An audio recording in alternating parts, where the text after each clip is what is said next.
তৃণমূলের দুর্নীতি, তৃণমূলের যাবতীয় সংকট, তৃণমূলের লিডারশিপের যে crisis, will it touch Muslim community? Will it affect Trinamool vote bank? মুসলিম সমাজ কি দেখে ভোট দেবে, কি ইস্যুতে ভোট দেবে? আপনার কি মনে হচ্ছে? আপনি রেগুলার ঘুরে ঘুরে সাংবাদিকতা করেন, আমরা একসাথে রাহুল গান্ধীর সভাটা কভার করেছি, আপনি আপনার মনে হওয়াটা বলুন।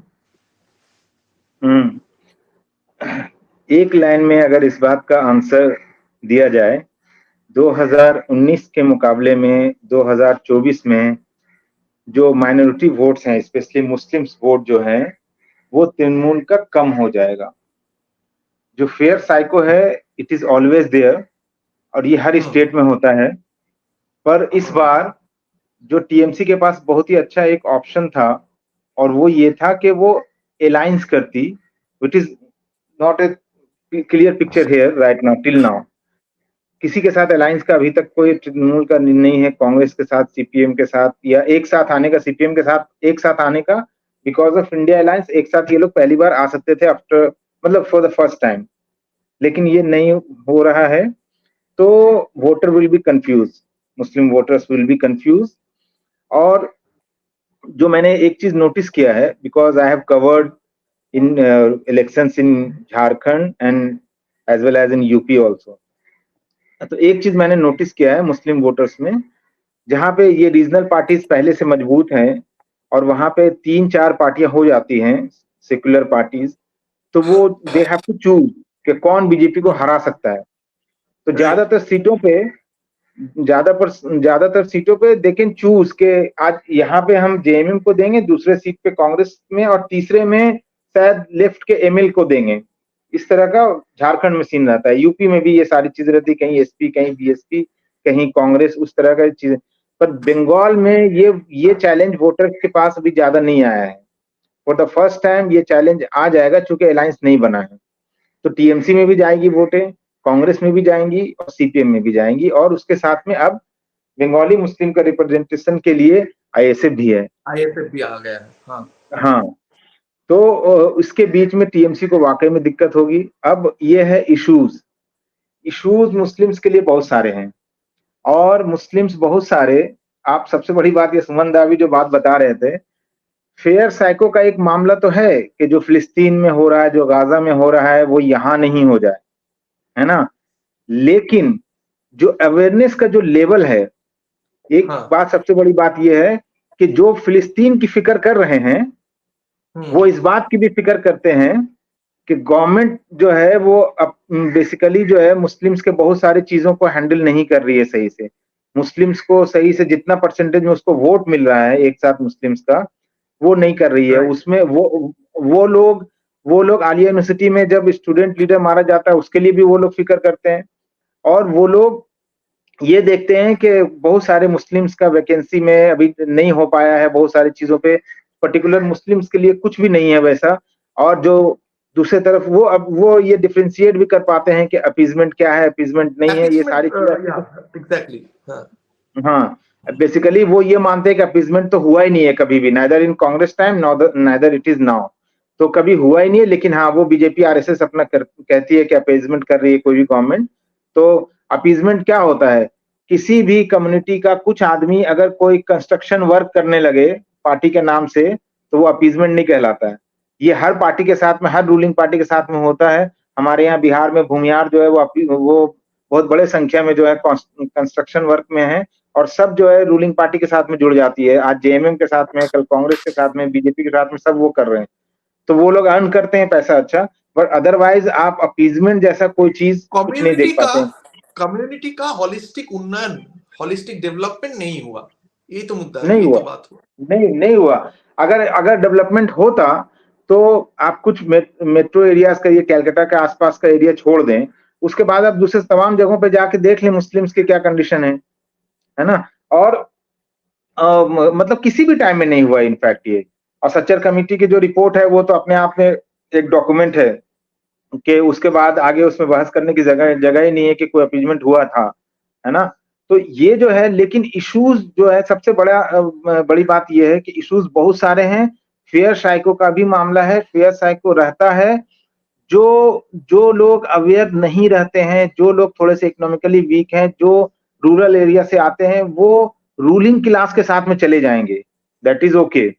पर जो लोग थोड़े से थिंकर हैं, जो चीजों को समझते हैं, जो रोड पे प्रोटेस्ट में उतरते हैं, they are not satisfied with. Option क्या है उनके पास? कांग्रेस में ऑप्शन तो इस बार मिल रहा ना, यही तो मैं कह रहा हूँ, इस बार तो ऑप्शन मिल रहा ना। इस बार on some seat there will be Congress candidate, on some seat there will be CPM candidate, on some seat there will be ISF. तो there are options this time. Baharampur में औधिरदा लड़ जाए ममता दीदी की अगेंस्ट, तो पब्लिक औधिरदा को ही चुनेंगे? नहीं, ये अभी एकदम पर्टिकुलर उस सीट के हिसाब से हम अभी नहीं कह सकते हैं। पर हाँ, ये है कि चूंकि वो एक फैक्टर तो हमेशा काम करता है ना किसी के लिए। सबसे बड़ी बात है ये है कि ये लोकसभा चुनाव होगा, और लोकसभा चुनाव में अगर कांग्रेस का कहीं कोई कैंडिडेट होगा तो उसके साथ एडवांटेज होता है। लोकसभा चुनाव में नेशनल पार्टी को हमेशा एडवांटेज होता है। लोकसभा चुनाव में हमेशा जो है सिंबल पे वोट ज्यादा होता है इन कंपेरिजन ऑफ कैंडिडेट। विधानसभा का जब चुनाव होता है, असेंबली पोल होता है, वहां पे कैंडिडेट भी एक फैक्टर होता है, लेकिन लोकसभा में पार्टी बहुत बड़ा फैक्टर होता है। तो वो कांग्रेस के टिकट पे रहेंगे, पहले से जीते हुए हैं, इसलिए बहुत ज्यादा कंफ्यूजन लोगों के दिमाग में नहीं आएगा। जो वोटर्स जिस हिसाब से सोचते हैं, तो उनके लिए चैलेंज नहीं है ज्यादा बड़ा। अगर अधीर खड़े होंगे तो अधीर के लिए एडवांटेज रहेगा। अगर आप सोचिए, अगर अल्टीमेटली तृणमूल कांग्रेस को 4-5 सीट छोड़ देते हैं तो क्या होगा? ये भी तो ये दोनों के लिए बेनिफिशियल है। लालू तो प्रसाद ये यादव दोनों के लिए बेनिफिशियल है। ये दोनों के लिए बेनिफिशियल है। ये कांग्रेस के लिए भी बेनिफिशियल है, टीएमसी के लिए बेनिफिशियल है। पर अभी तक होता हुआ दिखता नहीं है, होता हुआ नहीं दिख रहा है। इंटरनल रिपोर्ट में अभी भी बहुत ज्यादा जो खबरें आ गई हैं उसके मतलब उसमें भी शायद दम नहीं है ज्यादा। लेकिन अगर ऐसा हो पाता है तो I am telling you according to voters point of view, voter won't be confuse. हमेशा अलायंस में ये एक फायदा रहता है ना। और उसमें वो सीट जहां पे अलायंस में ये लोग लड़ेंगे वो ये बाइपोलर होगा, तब जाके अब मल्टीपोलर है, तब जाके हाँ, ये बाइपोलर होगा। अगर बाइपोलर होगा, हाँ। और नहीं उसमें, हाँ ठीक है, बोलिए प्लीज कंटिन्यू।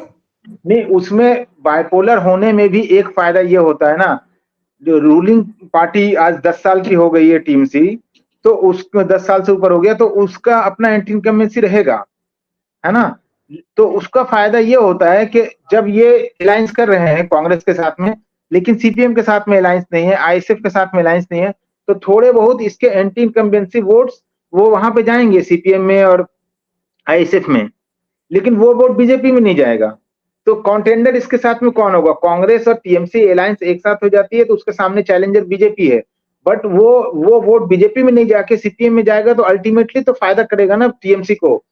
जब आपके विरोधी पार्टी को अगर वो चल जाता है anti incumbency vote, they can take means वो जीत सकते हैं वो सीट। लेकिन अगर वो किसी तीसरे को जा रहा है तो उससे आपको ज्यादा हार्म नहीं है। इसलिए एक तीसरा सेगमेंट भी रहेगा, और ये दोनों में बाइपोलर होगा, तो इस सिचुएशन में तो अल्टीमेट बेनिफिट बीजेपी का ही होगा। ये सब होने से तो अल्टीमेट बेनिफिट तो बीजेपी का ही होगा, अगर वोट फ्रैक्शन नहीं, ये सब होने से तब अल्टीमेट होता है, और अभी हो सकता है बेनिफिट।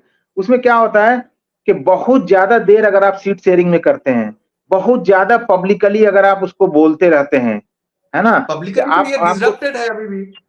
हाँ, तो इसके वजह से नुकसान है। अगर आप इमीडिएटली बैठ के स्ट्रेटेजी बना के सीट शेयरिंग कर लेते हैं और उसका पब्लिक में बहुत ज्यादा लंबा नहीं खींचता है, तो वो गलत मैसेज नहीं जाता है। अलायंस में हमेशा फायदा होता है। लेकिन आपको याद होगा पंजाब में नवजोत सिंह सिद्धू और अमरिंदर सिंह का इशू इतना लंबा चला, है ना, और उसके बाद एक दलित सीएम को वहां बना भी दिया गया, लेकिन कांग्रेस को फायदा नहीं हुआ, क्योंकि वो पब्लिक में इतना लंबा खींचा वो कंट्रोवर्सी, कि वो सारा बेनिफिट जो उसका मिलना है वो खत्म हो जाता है। तो ये अभी भी अगर नहीं करते, अभी यूपी में इन्होंने कर लिया, यहाँ कर लिया, अभी भी कुछ 2-4 बयान अगर आते रहेंगे और इनका सीट का शेयरिंग का क्लियर नहीं होगा तो इनको नुकसान है, और अगर अभी भी कर लेते हैं शायद उस नुकसान से बच जाएंगे।